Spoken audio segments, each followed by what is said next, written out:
Eventually you start feeling like I got this and I don't need you, or you, period.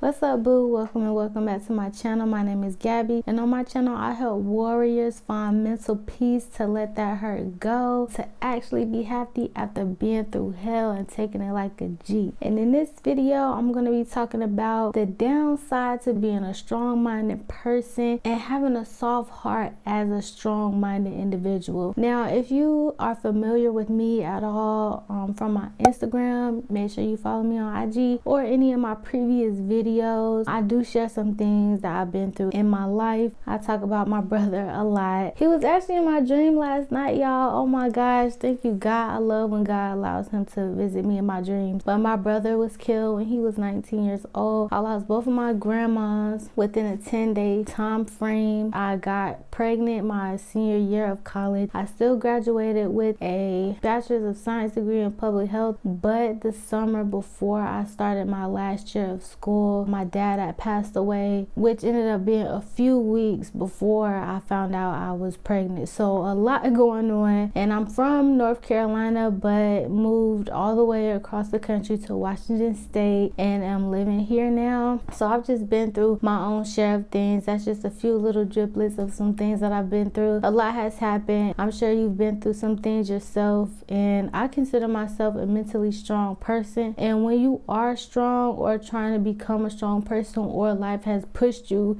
into that direction to be strong, it can get really hard. And I think a lot of people shed light these days on being mentally strong-minded, as far as having self-discipline and not procrastinating and being productive and stuff like that. But when you're a strong individual on a day-to-day basis, not just because you're trying to read a book once a month or something like that, and you're actually dealing with real life situations, things can get really bogged down on you. Life feels really heavy and you just feel like every day is a battle trying to push.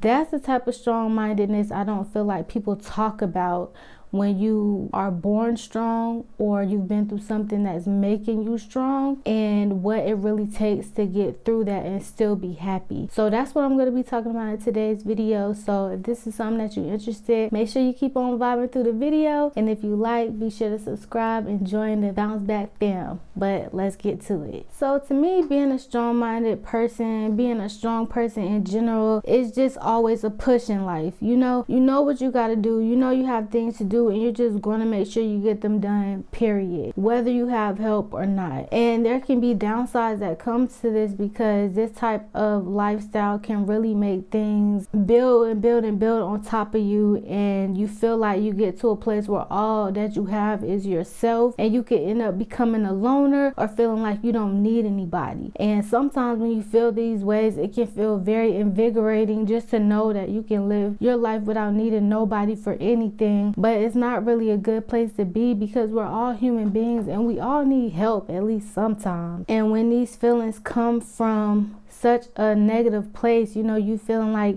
you don't have nobody there for you, or people don't understand you and things like that, you really start feeling this me against the world type of vibes. And I see this a lot, especially in moms, single moms, and I get it because I've been there myself. I was raising my daughter by myself for the first few years of her life. Me and her dad were going through a lot, so it was just me raising her on my own, and my mom doesn't like babysitting babies. The baby stage is just not her thing. So I had my daughter most of the time. I didn't really get much of a break. And when you raise children and you're doing so many things on your own, and you holding it down and you getting the thing done, eventually you start feeling like I got this and I don't need you, or you, period. And you have this whole mindset of like, I'm strong and I got this. And it's nothing wrong with knowing that you can hold your own. It's a great feeling, but you also got to know that you can't put too much on yourself, because I feel like once you get to that point, you don't ask anybody for anything. Even if you do need help, you don't even ask,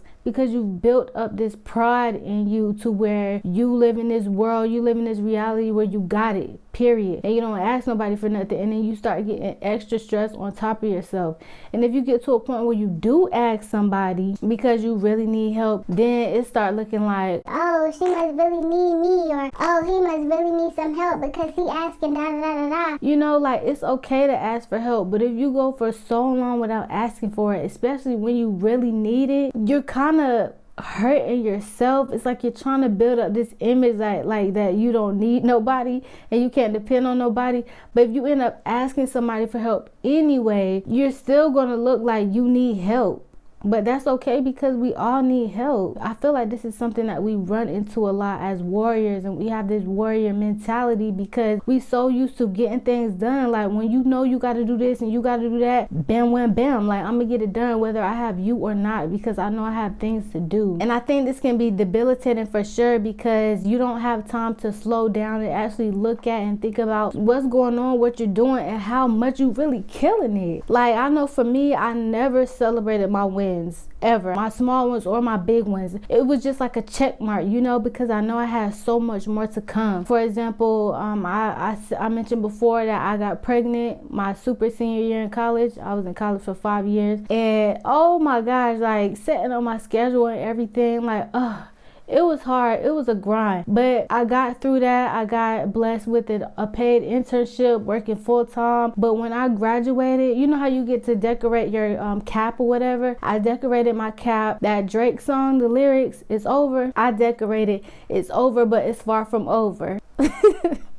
Because that's how I felt. Like I'm like, okay, I got my bachelor's degree checked, but I know I had so much more to do. So that was my mindset. I didn't even give myself the real opportunity to celebrate that accomplishment because I was so focused on what I had to tackle next. It was like there was always something to do, and that's how I've been living my life. And it didn't really take until the last maybe year for me to recognize I was doing this and how much it was hurting me. But when you are a strong person and you know you got goals and you know you got things to do and things that gotta happen, you don't really think about celebrating like that. Or if you do, it's very quick and you moving on to the next thing. And I think we're just hurting ourselves when we do this, because you deserve an applause.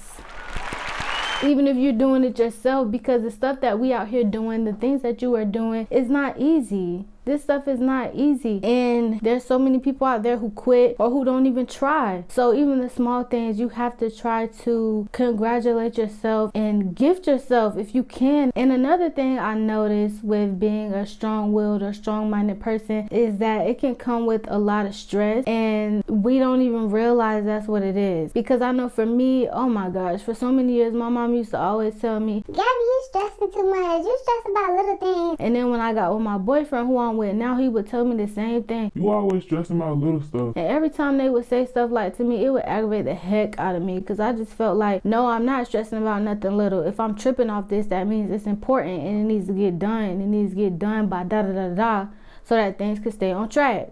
But it took me, I think, until this year, I got to a place where I felt so broken down. I felt so heavy. I had so much on my chest, on my weight, on my back, everything, that I felt like I was paralyzed. I didn't know what to do, and life was just too much. So I sat down and I was like, God, why do I feel this way? What is going on? And then I just sat there and took a look at my life, right? So to do this, I kind of like stepped outside of myself mentally. I looked at my life from the outside looking in, and everything looked so well. I was healthy, my family is healthy, nobody has passed away, praise God. We not balling, but we not struggling. I have a job. I started my coaching business, killing it. I have everything that I need. My daughter has everything that she needs. Me and my boyfriend bought a house. When I was looking at my life from the outside, it was just like, Gabby, everything is okay. I could see somebody looking into my window and being like, whoa, she doing the daggone thing. But that wasn't how I felt. My life felt like it was crumbling. And when I noticed that, that's when I was just like, it gotta be stressed. I was not happy to admit it, but I was like, dang, it was right. And I think it's just something that it can easily happen with somebody who is strong-minded, strong-willed, and used to doing everything on their own and getting things done. You have so much on your plate that's normal to you. That's how you've been living your life for forever. So what seems like a lot is enormous to somebody else, because to you it's not that big of a deal. We don't really check in on ourselves because we have other things to do, and we don't have other people checking in on us. And that's something that I think warriors emotions deal with as well. You don't have a lot of people that check on you and see how you doing and how you feeling or whatever like that, because you hold your weight so well that you know regardless of what's happening, you're going to get through it and it's going to get done. So people around you know that about you too. You might be going through hell and people don't even know that because of how you walk around with such grace. You walk around, you still have a smile on your face, and people know that regardless, like, you got it. Like, growing up, it got to a point where my mama didn't even ask me about my report card because she knew I was gonna perform well. So that's how people do. They don't even ask you about nothing because they know you're gonna be okay. But that doesn't mean that you don't struggle during the meantime. And I noticed as well that I do this to other people, and I was like, oh my gosh. because I have a few people in my life where I feel like they are strong people. They seem okay. I still don't ask because I know how strong of a person that they are. Like, I think about them, but I don't ask because they hold it down, whatever they're going through, so well. If you have somebody in your life that you are so used to them killing everything that you don't ask how they doing, or if you do, they come out and say, oh, nothing, you know, same old, that's just them covering up the fact that they don't want to talk about it. But I know I myself need to do a better job of checking in on people who I know have that strong mindset but do have things going on that they need to talk about or would help for them to talk about, because it's hard. It's hard when you're used to doing things on your own and you are just so go. It's hard to talk to people about what you're going through, because I know for me personally, if I talk to somebody and the conversation is like wah, or they don't have any input or not much at all, you really just gonna sit there feeling like, man, I should have never said nothing. like, have you ever felt like that? Because I know I have felt like that so many times. Like, I'll vent and I'll pour out things to somebody just for them to not really say nothing, and I just be like, yo, I just wasted my life. And I just told them all my business for what? This is my friend, this is my fam, but I just told them all my business for what? Like, you really feel like that. So in that way, it's hard for a strong person to talk to somebody about how they feel, because it could end up feeling like a waste of time, or they made themselves feel vulnerable for no reason. Like, you just let somebody in for nothing. So if you do have somebody like that in your life, if you do decide to check on them, just be aware of your responses when you do talk to them, to show that you're not just being nosy or whatever like that, and you actually do care. So yeah, people talk a lot about being a strong person, being mentally strong, and all this and this and that, but I don't think people are really honing in on what it's really like to live that lifestyle as a strong-minded person. It's not easy, and if you don't handle it properly, every day can really be a battle. That's why I created my guide. When you have that dark cloud feeling and you just walking around and life just feels like a relay race that never ends, or you have this dark cloud over you that won't go away, it feels like you just cannot breathe, I got you. Make sure you check the link in my description to get your free guide explaining you the top 5 reasons why this dark cloud feeling is hovering you and why it won't go away. I'm telling you, bro, I'm telling you, sis, it's going to come through for you. So make sure you check that out. Also, be sure to take care of yourself, take a breath, sit back, and take some time for yourself. I know that sounds so cliche, but just take a second to step back and look at your life. Just look at your life, and if it doesn't look as bad on the outside as it feels on the inside, you really have some internal work that you need to do, and you need to take it easy on yourself. Being a strong person is not easy, whether you have become that way because of something that you've been through, or whether you were born that way. We are true warriors and always will be. And if you feel like you're not a strong person, if you're looking at this video right now, you are, because you could be looking at anything right now. All these YouTube video trends out here. I ate the same food color for 30 days. I stayed up for the past 24 hours. Like, no, you over here watching this video, so that says a lot about you. So you are strong-minded, period, even just for just watching this video. So calm down those negative thoughts and give yourself a break, okay? But I hope you enjoyed this video. If you like content like this, make sure to let me know in the comments. If it's anything else that you want to see, let me know about that too. Your girl Gabby got you. And until next time, and peace and love, I'm out.